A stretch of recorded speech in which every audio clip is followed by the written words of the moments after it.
Hello students, अब हम कर रहे थे रिफ्रैक्टिव इंडेक्स। तो रिफ्रैक्टिव इंडेक्स में हम क्या करते हैं, हम एक कंटिन्यूअस रेशो निकालते हैं अपने एंगल ऑफ इंसिडेंस और एक एंगल ऑफ रिफ्रैक्शन के बीच में। तो ये जो हमारा रिफ्रैक्टिव इंडेक्स होता है, ये हमारा किस तरीके से वर्क करता है। अगर एक सब्सटेंस ऑप्टिकली डेंसर होगा तो उसका रिफ्रैक्टिव इंडेक्स उतना ही ज़्यादा होगा। ठीक, पहली बात। अगर दो मीडियम ऐसे हैं जो कि ऑप्टिकली सेम है तो उनका रिफ्रैक्टिव इंडेक्स जो होगा वो कुछ भी नहीं होगा, क्योंकि बेंडिंग ऑफ लाइट ही नहीं होगी, क्योंकि मीडियम सेम था। ठीक है। अब क्या होता है कि हमने करा था कि जो बेंडिंग ऑफ लाइट है वो इसलिए हो रही है कि लाइट वन मीडियम से एक मीडियम से दूसरे मीडियम में जा रहा है। तो ये जो मीडियम की हमारी डेंसिटी है ये डिपेंड करेगी, हमारी ये बताएगी कि हमारी जो लाइट है उसकी बेंडिंग हमारी कितनी होगी। ठीक है। तो अब हम इसके न्यूमेरिकल करेंगे अपनी रिफ्रैक्टिव इंडेक्स के। तो अब हमारा पहला क्वेश्चन है कि if the refractive index for light going from air to diamond is 2.42। Air से डायमंड में जा रही है लाइट तो उसका रिफ्रैक्टिव इंडेक्स 2.42 है, रिफ्रैक्टिव इंडेक्स। ठीक है। अब आपको निकालना है what will be the refractive index for light going from diamond to air। अब वो ये तो गया है एयर से डायमंड में गया है। ठीक है, एयर से डायमंड में गया है। अब आपको क्या निकालना है, जब ये वापस जाए डायमंड से एयर में जाए।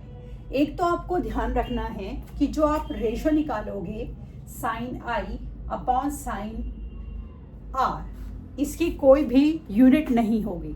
यूनिट क्यों नहीं होगी, क्योंकि ये हमारी इनकी जो यूनिट है आपस में ऊपर और नीचे कट जाएगी। तो रिफ्रैक्टिव इंडेक्स में कोई भी यूनिट नहीं होती है, ये आपको ध्यान रखना है, पहली बात। ठीक।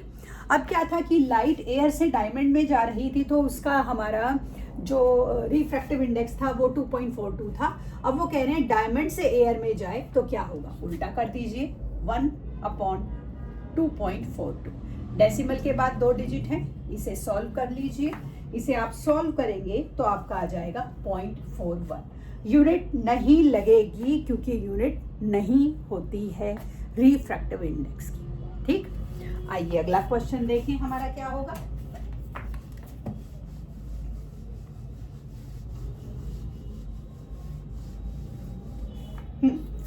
अगले क्वेश्चन में हमें दिया गया है define Snell law of refraction. आपको बता दिया sine I upon sine are.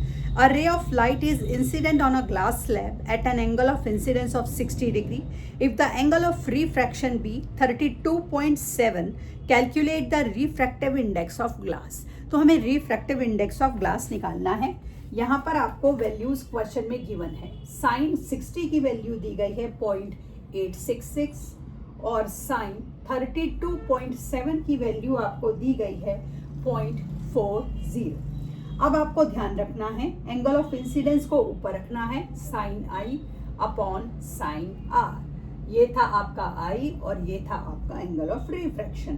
तो ये हमारा हो गया 0.866.540। डिवाइड कर दीजिए, आ जाएगा आपका आंसर। कोई यूनिट नहीं लगाएंगे। ठीक है। अब इसी तरीके से हम अपना अगला क्वेश्चन देखते हैं रिफ्रैक्टिव इंडेक्स का। हमारे अगले क्वेश्चन में दिया गया है the speed of light in vacuum and in 2 different glasses. अच्छा, अब इस क्वेश्चन से हमें ये भी पता लग गया कि जो ग्लास होते हैं वो हमारे अलग अलग डेंसिटी या अलग अलग टाइप के होते हैं। तो हर ग्लास में जो बेंडिंग ऑफ लाइट होगी वो अलग होगी, इसीलिए हर ग्लास का रिफ्रैक्टिव इंडेक्स आपका अलग होगा। ठीक। तो हमारा the speed of light in a vacuum and in 2 different glasses दिया हुआ है। हमें calculate the absolute refractive index. अब मैंने आपको बता दिया था एब्सोल्यूट क्या होता है, और calculate the relative refractive index. तो एब्सोल्यूट और रिलेटिव हमें दोनों निकालने। तो सबसे पहले हमें गिवन क्या है, जो डेटा हमें गिवन है मीडियम और हमारा स्पीड ऑफ लाइट, ये हमें गिवन है क्वेश्चन में जो मैं अब लिख रही हूँ। तो मीडियम है हमारा वैक्यूम, वैक्यूम में हमारी स्पीड ऑफ लाइट है 3 × 10⁸ metre per second. Flint glass में हमारा जो स्पीड ऑफ लाइट है 1.86 इंटू 10⁸ मीटर पर सेकेंड। और उसके बाद है क्राउन ग्लास, ठीक है। इसमें आपकी रे ऑफ लाइट का रिफ्रैक्टिव इंडेक्स जो स्पीड है वो 1.97 इंटू 10⁸ मीटर पर सेकेंड। हमें क्या निकालना है? Absolute refractive index of flint glass and crown glass. Absolute flint glass to crown glass, तो हम ध्यान रखेंगे एब्सोल्यूट है ये, ठीक है। और दूसरे में हमें क्या निकालना है? रिलेटिव। हमें निकालना है relative refractive index for light going from crown glass to flint glass, crown glass to flint glass, ठीक है। हमें ये चीजें निकालनी है। तो अब हम पहले का कर रहे हैं, एब्सोल्यूट हम कैसे निकालेंगे? तो देखो एब्सोल्यूट के लिए हम इंडेक्स ऑफ लेंगे, refractive index of flint glass, speed in air divided by speed in flint glass. Speed in air, speed in flint glass, ठीक है। तो स्पीड ऑफ एयर क्या था? 3 इंटू 10⁸ और फ्लिंट का था 1.86 इंटू 10⁸। 10⁸ कट गया और जब मैंने इसको सॉल्व करा तो 1.61 आ गया, ठीक है। अब refractive index of crown glass क्या कर देंगे? Speed of light in air divided by speed of light in crown glass, ठीक है। तो speed of light in air थी 3 इंटू 10⁸ और क्राउन की थी 1.97 इंटू 10⁸। 10⁸ काट दीजिए, 3/1.97 आपका आ जाएगा 1.5। तो हमने ये क्या निकाला है? एब्सोल्यूट निकाला है, ठीक है। हो गया आपका फर्स्ट पार्ट। अब आपसे पूछा है रिलेटिव, तो देखिए रिलेटिव कैसे निकालेंगे। तो अब हम कर रहे हैं रिलेटिव।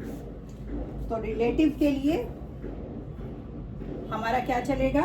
रिलेटिव के लिए चलेगा speed of light in crown glass, पहले क्राउन है, speed in crown glass divided by speed in flint glass, ठीक है ना।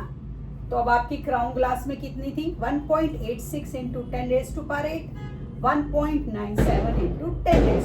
10⁸ मैंने काट दिया। अब मैंने इसको सॉल्व करा तो 1.059। तो इस तरीके से हमारा ये क्वेश्चन हो गया, ठीक। आइए अगला क्वेश्चन देखते हैं। अगले क्वेश्चन में हमसे क्या दिया गया है?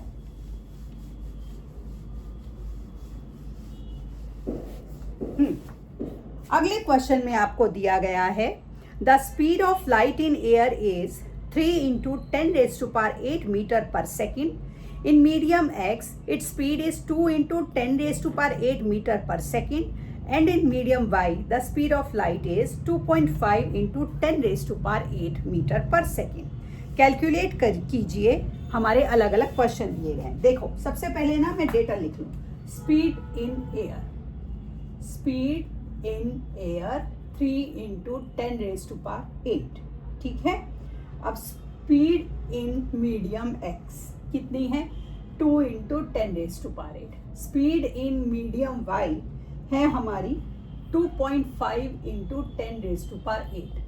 आपको निकालना क्या है? Air with respect to speed in X, उसके बाद air with respect to speed in Y और speed of X with respect to speed of Y, ठीक है। ये हमें 3 पॉइंट निकालने हैं। तो सबसे पहला है हमारा क्या है? Air with respect to speed of light in X, ठीक है। यही है हमारा। तो आप कर लीजिए speed of light in air, पहले लिखिए speed of light in X है 2 इंटू 10⁸, काट दूं 3/2 1.5। दूसरा स्पीड ऑफ एयर, स्पीड हमें लेनी है with respect to speed of Y। तो एयर की तो 3 इंटू 10⁸ है, Y की 2.5 इंटू 10⁸। काट दीजिए फिर से 1.2। तीसरा speed of x with respect to speed of y है आपका, यही है ना। तो अब ये क्या हो गया 2 into 10 raise to power 8, 2.5 into 10 raise to power 8, काट दो 2/2.5, क्या आ गया आपका, ये आ गया 0.8। तो इस तरीके से हमने अलग अलग अपने मीडियम्स की speed of light with respect to another medium, one medium to another medium हमने निकाल लिया। अभी इसके थोड़े से न्यूमेरिकल और बचे हैं, वो कल की क्लास में करेंगे। तब तक के लिए शुभ रात्रि।